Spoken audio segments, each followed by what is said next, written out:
Assalomu alaykum. Hozirda biz Ismaloq ekilgan yer maydonidamiz. Ushbu loyiha 25-yil Milliy bank hamkorligida Buxoro viloyati Kogon tumani Nurafshon mahalla fuqarolar yig'inida 8036-sonli kontrda amalga oshirilib kelinmoqda. Ushbu yer maydoni 12 gektarni tashkil qilib, bu yerda Ismaloq, ya'ni urug' olish uchun ekilgan.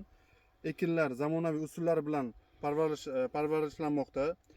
Ekin hozirgi holatda urug'lash holatida bo'lib, ekinlarni yetishtirish 180 kunni tashkil qiladi. Ushbu loyiha 32 ta dehqon xo'jaligiga bo'lib berilgan bo'lib, loyihani samarali amalga oshirish uchun lider tadbirkor oziq-ovqat yetishtirish MChJ biriktirilgan bo'lib,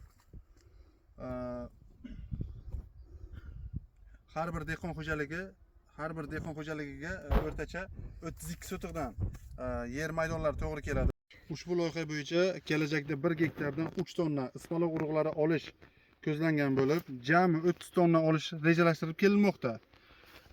Kelajakda dehqon xo'jaliklarining faoliyatini kengaytirish, yer maydonlarini kengaytirib berish, ya'ni qo'shimcha yer maydonlari ajratish hamda Ismaloq urug'larini ko'paytirish reja qilib qo'yilgan.